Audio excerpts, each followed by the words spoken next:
ചില ഉമ്മമാർക്ക് 12 ആണ്, എന്നിട്ട് ആ ഉമ്മ ആണി അടിച്ച പോലെ കബറിൽ കിടന്നിന്. ആർക്കും അറിയാലോ.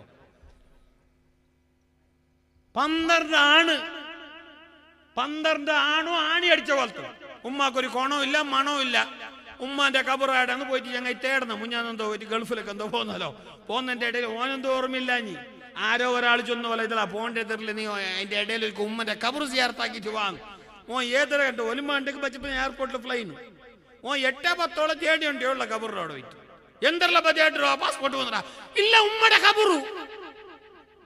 ഉമ്മനെ മറമാടിയ പിന്നെ ഇന്നോളാ ഭാഗത്തേക്ക് പോയിക്കോ. പിന്നെ തേടാണ്ടിക്കുവോ. പാസ്പോർട്ട് ജാഗ്രത വെച്ചിന പെട്ടിയില്, മൊബൈലിലെ സിമ്മ, മുന്നത്തെ സിമ്മ, ഇപ്പത്തെ സിമ്മ, 4G 2G എല്ലാ ജാഗ്രതയിലുണ്ടോ. 4G ഇടുമ്പോ 2G സിം എടുത്തിട്ട് അവിടെ മേ വെച്ചിറ, ജാഗ്രതയിൽ വെച്ചിറ. പണ്ടത്തെ സർട്ടിഫിക്കറ്റ് എല്ലാം ലാമിനേഷൻ ആക്കിയിട്ട് ഒത്തു വെച്ചിറ. എല്ലാതിന്റെ മട്ട പോലെ ഉണ്ടോ.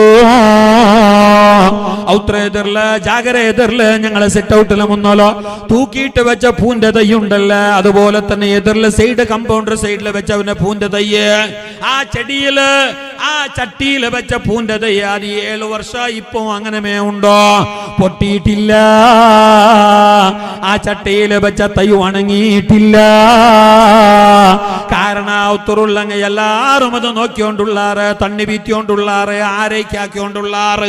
എന്നാ ഉമ്മ മരിച്ചിട്ട് 7 വർഷമായി, അബ്ബ മരിച്ചിട്ട് 7 വർഷമായി. ആ ഭാഗത്തേക്ക് ഒരു മോണും തിരിഞ്ഞു നോക്കിയിട്ടില്ല. വയലിൽ നടക്കുമ്പോ വന്നിട്ട് മാത്രം ഉസ്താദേ നന്റെ ഉമ്മക്ക് ദുആറക്കണോ 313 റുപ്യ, നന്റെ അബ്ബക്ക് ദുആറക്കണോ ഉസ്താദേ 786 റുപ്യ ചൊന്നിട്ട് ദുആറക്കോ പൈസ തന്നെങ്കിൽ മാത്രം മതിയാവേല. പാപ്പ ഉമ്മാനെ സിയാറത്ത് ചെയ്യണേ,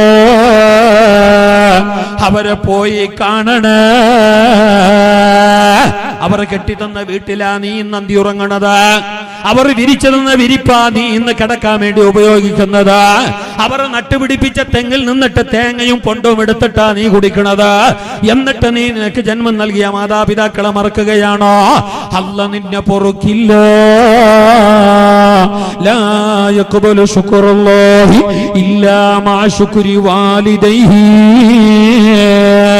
ജന്മം നൽകിയ മാതാപിതാക്കൾക്ക് പെറ്റുപോറ്റു വളർത്തിയ അബ്ബ ഉമ്മാക്ക് നന്ദി കാട്ടാതെ, നന്ദി ചെയ്യാതെ, ഞങ്ങളെ പിരിസത്തിൽ നോക്കാതെ, ഞങ്ങൾ നല്ല പിരിസത്തിൽ നോക്കാതെ അല്ല ഞങ്ങളെ മൈൻഡ് ചെയ്യില്ല. ഞങ്ങൾ അല്ലാഹ്ക്ക് ചെയ്ത ഇബാദത്ത് അല്ലാഹ് കബൂലാക്കില്ല. ഞങ്ങൾ അല്ലാഹ്ക്ക് കുറെ നിസ്കരിച്ചറാ അല്ലേ. അവന്റെ തലയിലും തൊപ്പി ജാറിയ ടൈമില്ല. അവന്റെ തലയിലും അവന്റെ നെറ്റിയിലും നിസ്കാരത്തിന്റെ കണ ഇങ്ങനെ പൊന്തിരു തീവീന പോലെ, പൊക്കള വന്ന പോലെ എല്ലാം ഉണ്ട്. എല്ലായിടത്തും കൊടുത്തോണ്ടുള്ള അവിടെ ചോറ്, ഇവിടെ കിറ്റ്, ഇവിടെ പൈസ, അവിടെ ആട് ഭയങ്കര കൊടുത്തോണ്ടുള്ള. ഉമ്മാടും ഉണ്ടാണ്ട് ബാപ്പാന്റെ മിണ്ടാതെ 6 കൊല്ലായി. എന്നാ നീ കൊടുത്തതെല്ലാം വെറുതെ, നിന്റെ നിസ്കാര തടമ്പ് വെറുതെ, നിന്റെ ഇബാദത്ത് വെറുതെ. കാരണം അല്ലാഹു തആലാക്ക് നീ ചെയ്ത ഇബാദത്ത്, അവന് നീ കൊടുത്ത ശുക്ർ അതല്ല കബൂൽ ചെയ്യണമെങ്കിൽ ആദ്യം നീ നിനക്ക് ജന്മം നൽകിയ ഉമ്മ ബാപ്പാക്ക് നന്ദി ചെയ്യണോ.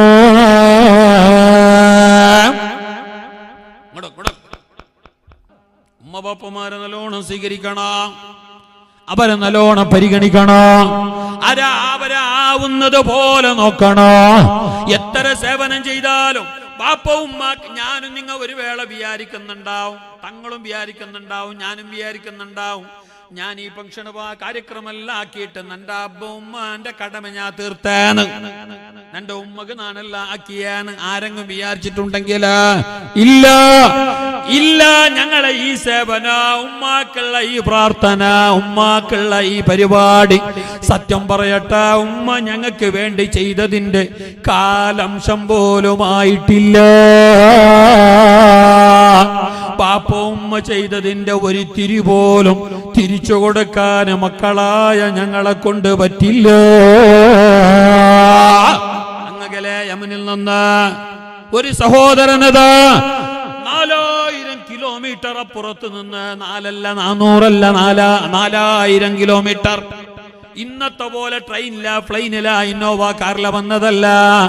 കാൽനടയായിട്ട് തന്റെ പെറ്റുമ്മയെ ചുമലിൽ ചുമന്നുകൊണ്ട് കുഞ്ചിയിലിരുത്തിയിട്ട് അങ്ങകലെ യമനിൽ നിന്നതാ ഒരു മകൻ വരുന്നു പരിശുദ്ധമായ മക്കയിലേക്ക്, കഅബയിലേക്ക് തവാഫ് ചെയ്യാൻ. എന്നിട്ട് ആ മകനതാ തന്റെ ഉമ്മാന് ആയിരക്കണക്കിന് കിലോമീറ്റർ അപ്പുറത്ത് നിന്ന് തന്റെ നാട്ടിൽ നിന്ന് പുറത്തുകൊണ്ട് വന്നിട്ട് ചുമന്നുകൊണ്ടുവന്നിട്ട് പാലത്തിന്റെ തവാഫ് ചെയ്യുന്നു. നേരത്തും ആ ഉമ്മാനെ കുഞ്ചിൽ ചുമലിൽ വെച്ചിട്ട് ഉമ്മാനെ കുഞ്ചിൽ വെച്ചിട്ട് ഇങ്ങനെ താവിതിട്ടെല്ലാം ഞങ്ങളോട് ആ മകൻ വന്ന് ചോദിക്കുകയാണ്, അല്ലേ ഞാൻ എന്റെ ഉമ്മാനെ എത്രയോ കിലോമീറ്റർ അകലെ നിന്ന് പുറത്തു കൊണ്ടുവന്നവനാണ്. എന്റെ ഉമ്മാനെ ഞാൻ നടപ്പിച്ചിട്ടില്ല, എന്റെ ഉമ്മാനെ ഞാൻ എവിടെയും നടക്കാൻ സമ്മതിച്ചിട്ടില്ല.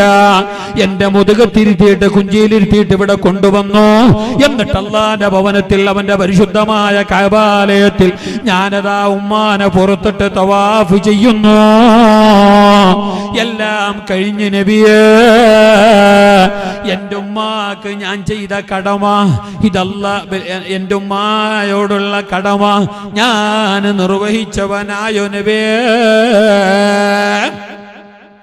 ഉമ്മയോട് ഒരുപാട് കടമയില്ല, ബാപ്പയോട് ഒരുപാട് ഹക്ക് ബാധ്യതകളില്ല, ഉമ്മയോടില്ലേ. ആ ഉമ്മാനെ ഈ നിലക്കെല്ലാം പുറത്തോണ്ട് വന്നിട്ട് ഉംറ പുറത്തിട്ട് ചെയ്തത് കൊണ്ട് എന്റെ ഉമ്മയോടുള്ള കടമ ഞാൻ തീർത്തില്ലേ എന്നാ മകൻ ചോദിച്ചപ്പോ മുസ്തഫ റസൂലുള്ളാഹി പറഞ്ഞു, പൊന്നുമോന് ഇല്ല കുഞ്ഞേ ഇല്ല, നീ ഇത്രയെല്ലാം പുറത്തിട്ട് നടന്നിട്ടുണ്ടെങ്കിൽ പോലും നിന്റെ ഉമ്മ നിന്നെ ഗർഭിണിയായിട്ട് ഗർഭാവസ്ഥയിൽ നിന്റെ ഉമ്മ നിന്നെ പുറത്തിട്ട് ഉമ്മറപ്പടി കടന്നതിന് പകരമായിട്ടില്ല. ഉമ്മറപ്പടി നിങ്ങൾ എന്താ പറയാ? ഉമ്മറപ്പടി ഉമ്മ നിനക്ക് എന്റെ ഭാഷ ഒന്നും പിടിയായിട്ടേ ഇല്ല എന്നല്ലേ?